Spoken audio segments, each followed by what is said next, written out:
வணக்கம் அண்ணாச்சி. நான் நம்ம ஊர் தம்பி பேசுகிறேன். அண்ணாச்சி, இந்த 2023 யாராலையுமே மறக்க முடியாது பார்த்துக்கோங்க.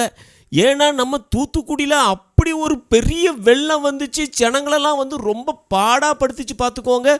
ஒரு காட்டாறு வெள்ளமே தூத்துக்குடி நகரத்துக்குள்ளே எல்லாம் வீடுகளுக்குள்ளெல்லாம் பார்த்தீங்கன்னா 5 அடி 6 அடி 13 அடி வரைக்கும் தண்ணிலாம் ஏறி நிறைய மக்கள் ரொம்ப அவஸ்தை ஆனாங்க பார்த்துக்கோங்க.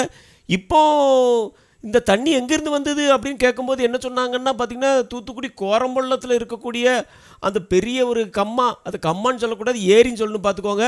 அந்த ஏரி உடஞ்சி அவ்வளோ தண்ணி ஊருக்குள்ளே வந்துச்சுருந்தாங்க. அந்த ஏரியை தான் இப்போ நான் பார்க்க போயிட்டுருக்கேன் பார்த்துக்கோங்க.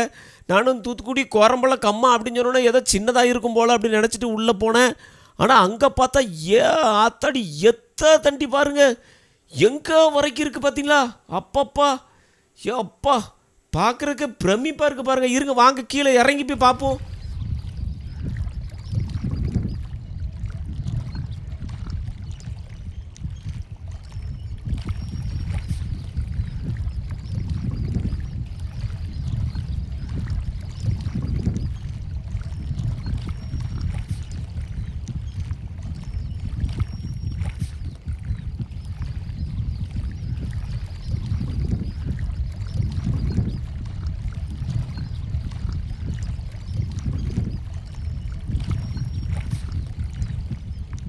இப்போ தண்ணி சவுண்டு எப்படி கேட்குது தெரியுமா?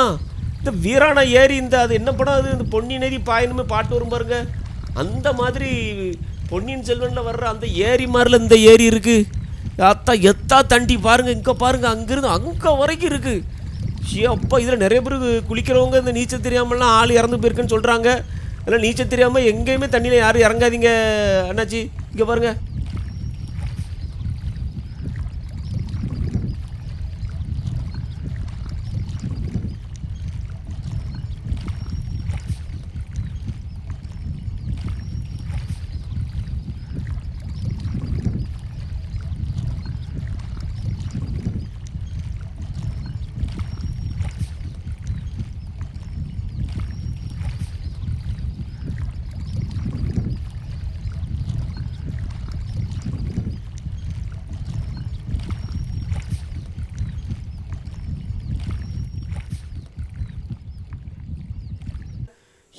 அப்போ பங்கு பாருங்க, சின்ன பிள்ளைகளை பார்த்தீங்களா, அது கரையில் நின்றுட்டு அப்படியே தூண்டி போட்டு மீன் பிடிச்சிட்டு இருக்காங்க. பெரிய ஆட்கள் அப்படி குளிக்கிற மாதிரி முயற்சி பண்ணுறாங்க. மீன் அவங்களுக்கு நீச்சல் தெரியும்னு நினைக்கிறேன்.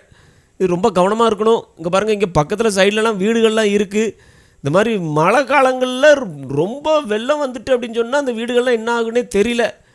பார்த்தீங்களா எத்தா தண்டி பாருங்கள். அப்போ ஆனால் சுற்றி இருக்கிற இடங்கள பார்த்தீங்களா, ஏரி இருக்குது அப்படிங்கிறனால பக்கத்தில் எத்தனை மரங்கள்லாம் எப்படி வளர்ந்துருக்கு பாருங்கள். செழிப்பாக வளர்ந்து பார்க்குறதுக்கே ரொம்ப அருமையாக இருக்குது. இதில் ஏதாவது டூரிஸ்ட் பிளேஸ் மாதிரி ஏதாவது ரெடி பண்ணி கொடுத்து அந்த ஜனங்கள்லாம் உட்காந்து அப்படி ஆத்தங்கரையோரத்தில் உட்காந்து சோத்து சட்டி கொண்டு வந்து சாப்பிட்ற மாதிரி சாப்பிடுவாங்கல்ல. ஆனால் தண்ணிக்குள்ளே குதிச்சிடக்கூடாது பய உள்ளே.